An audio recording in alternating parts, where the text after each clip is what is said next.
Hi, welcome to Shri Mallika's kitchen. ఈ ఛానల్ని ఆదరించిన ప్రతి ఒక్కరికి మా హృదయపూర్వక నమస్కారములు. ఇవాళ చాలా మంచి రెసిపీతోని మీ ముందుకు వచ్చానండి. చాలా అంటే చాలా బాగుంది. ఒక్కసారి ఈ విధంగా కోడిగుడ్లతో ఫ్రై చేయలేగానే నోట్లోంచి నీళ్ళు అట్టే ఊరిపోతాయండి, అంత బాగుంది ఈ ఎగ్ ఫ్రై. ఓకేనా, ఈ టైప్లో ఉన్న ఎగ్ ఫ్రైని మాత్రం ఎవ్వరు కూడా మిస్ కావద్దండి. తింటుంటే రుచి ఉందండి, ఎంత బాగుందంటే అంత బాగుంది. ఈ విధంగా చేస్తే నచ్చని వాళ్ళంటూ ఎవరు ఉండరండి. ఎప్పుడు కోడిగుడ్లు తెచ్చినా కూడా ఈ టైప్లో ఖచ్చితంగా ఫ్రై చేసుకొని తిని తీరుతారండి, అంత బాగుంది. దీన్ని ఎలా చేస్తే ఇంత మంచి రుచి వస్తుందో ఒక్కసారి మన కిచెన్లోకి వెళ్ళి చూసేద్దామా? దాని గురించి మనం ఉల్లిపాయలు తీసుకోవాలండి. అంటే నేను దాదాపు ఒక 5-6 ఉల్లిపాయలు ఒక చిన్న సైజులో ఉండేటి తీసుకున్నా అండి, మరి పెద్ద గడ్డలు కాదు. ఓకేనా, తీసుకున్న తర్వాత ఇప్పుడు మనం వాటిని ఏం చేయాలంటే శుభ్రంగా మీద ఉన్న పొట్టు తీసేసి ఆ తర్వాత ఈ తొడిం భాగం అంటే ఏర్లు భాగంలో ఉండే ఈ గడ్డనైతే తీసేసుకోవాలండి. ఈ ఏర్లు భాగంలో ఉండే గడ్డను తీసేసిన తర్వాత అప్పుడు మనం ఏం చేయాలంటే చిన్న చిన్న ముక్కలుగా కట్ చేసుకోవాలి.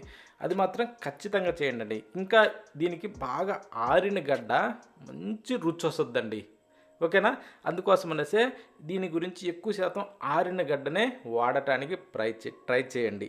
ఓకేనా, ఎందుకంటే ఆరిన గడ్డ ఏంటంటే కొంచెం స్వీట్గా ఉంటుందండి, పచ్చిగడ్డ ఏంటంటే కొంచెం కారుగా ఉంటుంది. అందుకోసం అనేసి ఆరిన గడ్డతోనే ఈ టైప్లో కట్ చేసి మనం ఫ్రై చేయాలి, కానీ టేస్ట్ సూపర్గా ఉంటుందండి. ఈ విధంగా మనం ఉల్లిపాయల్ని ఇలా చిన్నగా సన్నగా కట్ చేసిన తర్వాత ఇప్పుడు మనం ఏం చేద్దామంటే ఇవన్నీ తీసి ఒక ప్లేట్లో అయితే వేసేసుకుందామండి. ఓకేనా, ఇప్పుడు ఏంటంటే ఇవి కొంచెం అంటే సన్నగా పొడవు మనకు నచ్చిన టైప్లో కూడా కట్ చేసుకోవచ్చు అండి. నేనైతే చిన్నగా పొడవు కట్ చేశాను. ఇప్పుడు ఒక మిక్సీ జారీ తీసుకునేసి దాదాపు ఒక 10 ఎండుమిరపకాయలు దాంట్లో వేసుకొని వెల్లుల్లిపాయలండి ఒక గడ్డ దాకా వేసి 1/2 టేబుల్ స్పూన్ వచ్చేసి సాల్ట్ వేసానండి. వేసిన తర్వాత ఇలా మెత్తగా పొడి కొట్టుకుందాం. చూడండి, ఈ టైప్లో మనకి గ్రైండింగ్ చేయాలండి. నీళ్ళు వేయకూడదండి, నీళ్ళు వేయకుండానే ఈ టైప్లో మనం పొడి కొట్టుకోవాలా. ఓకేనా, ఈ టైప్లో మనకి పొడి వచ్చిన తర్వాత ఇప్పుడు మనం దీన్ని తీసి పక్కన అయితే పెట్టేసుకుందాం. పెట్టిన తర్వాత ఉడకబెట్టిన కోడిగుడ్లు అండి. నేను దాదాపు ఒక 11 కోడిగుడ్లు అయితే ఉడకబెట్టాను. అంటే 12 దాకా ఉడకబెట్టాను, ఒకటి మాత్రం కొంచెం మిస్ అయింది. అందుకని చెప్పేసి దాన్ని పక్కన పెట్టేసి 11 కోడిగుడ్లు తీసుకునేసి ఈ టైప్లో 3 పక్కల ఘాటు పెట్టానండి. 3 లేదా 4 అంటే కోడిగుడ్డు సైజుని బట్టి కొంచెం ఘాటు పెట్టుకునేసి అన్నీ రెడీ చేసి పక్కన పెట్టేసి ఇప్పుడు స్టవ్ మీద ఒక ప్యాన్ అయితే పెట్టుకొని దాంట్లో కాస్త ఆయిల్ వేసుకుందామండి. ఓకేనా, ఒక 2 టేబుల్ స్పూన్ల ఆయిల్ వేసి దాంట్లో చిటికెడు సాల్టు, చిటికెడు పసుపు వేసి సగం టేబుల్ స్పూన్ వచ్చేసి కారపొడి వేసుకుందామండి. కారం వేసిన తర్వాత ఇప్పుడు దీన్ని ఈ మిశ్రమాన్ని ఏంటంటే ఇలా కొంచెం బాగా మిక్స్ చేసేసుకునేసి ఇప్పుడు ఉడకబెట్టిన కోడిగుడ్లు ఏవైతే ఉన్నాయో వాటిని ఒక్కొక్కటిగా దీంట్లో పెట్టేసుకుందామండి.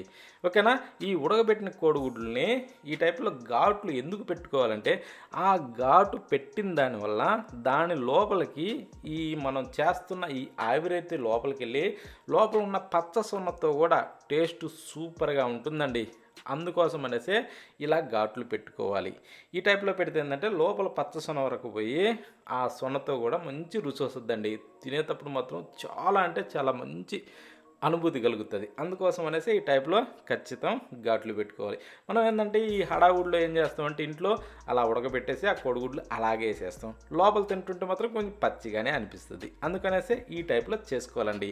ఇప్పుడు ఫ్రై చేసిన వాటన్నింటిని తీసి ఒక ప్లేట్లో వేసుకునేసి అవి కాస్త పక్కన పెట్టేసుకొని అదే ఆయిల్లోనే ఒక టేబుల్ స్పూన్ వచ్చేసి తాలింపు గింజలు వేసుకొని ఇప్పుడు మనం ఏంటంటే వాటిని కొంచెం అలా వేగనిచ్చుకొని ఒక 2-3 ఎండుమిరపకాయలని మధ్యలోకి ఈరిసి దాంట్లో వేసేసుకొని వాటిని కూడా కొంచెం ఎరడాలుగా లైట్గా అలా వేగనిచ్చుకోవాలి, మాడిపోకుండా.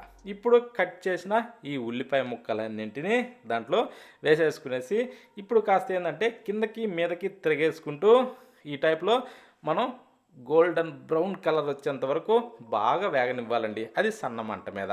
ఇప్పుడు ఒక 4 రెబ్బల కరివేపాకు దూసి అందులో వేసేసుకొని ఇప్పుడు దీన్ని కూడా కాస్త అలా చిటపటలు ఆడించుకోవాలి. ఈ ఆనియన్ ఏంటంటే సన్న మంట మీద వేగనిస్తేనే రుచి చాలా బాగుంటుంది. ఇప్పుడు ఇందాక గ్రైండ్ చేసిన ఆ పొడిని ఇందులో వేసేసుకునేసి దాన్ని కూడా ఇలా తిరిగేసుకుంటూ ఒక 2-3 నిమిషాల పాటు దాన్ని పచ్చి వాసన పోయేంత వరకు మనం వేగనిచ్చుకోవాలి. ఓకేనా, అది సన్న మంట మీద.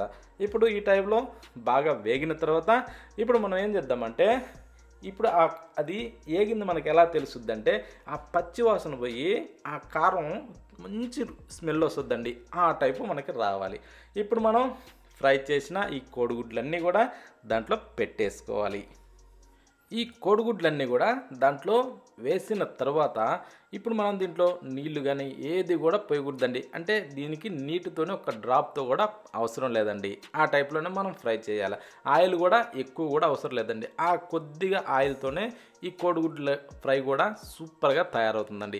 ఈ కోడిగుడ్లు వేసిన తర్వాత ఇప్పుడు మనం ఈ టైప్లో సన్నమంట మీద తిరిగేసుకుంటూ ఒక 2-3 నిమిషాల పాటు ఇలా తిరిగేసుకుంటూ ఉండాలండి. తిరిగేసుకుంటూ ఉంటే ఈ ఆనియన్ వీటిలో ఉన్న ఈ కాస్త రసం అన్నది ఈ కోడిగుడ్డు లోపల వరకు పీల్చుకుంటుందండి. ఎందుకంటే మనం కింద మంట పెట్టే దానివల్ల ఆ వేడి వల్ల ఈ ఆవిరి అన్నది కోడిగుడ్డు లోపలికల్లా పోతుంది. అందుకోసం అనేసి ఆ టైప్లో కొంచెం అలా వేగనిచ్చుకునేసి ఇప్పుడు ఒక్కసారి టేస్ట్ చూసుకోవాలండి. సాల్ట్ ఇవన్నీ సరిపోయినాయా, ఇక స్టవ్ ఆఫ్ చేసుకునేసి వేడి వేడిగా సర్వ్ చేసుకుని తింటుంటే ఆ టేస్ట్ ఉందండి,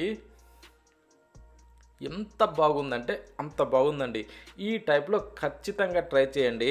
ఇంట్లో చిన్నపిల్లల దగ్గర నుంచి పెద్దవాళ్ళ వరకు చాలా ఇష్టంగా కడుపు నిండా తింటారండి. అంత బాగుంది ఈ ఎగ్ ఫ్రై. దీన్ని మాత్రం ఎవరు కూడా మిస్ కాకుండా ప్రతి ఒక్కరు ఖచ్చితంగా ట్రై చేయండి. టేస్ట్ మాత్రం చాలా అంటే చాలా బాగుందండి.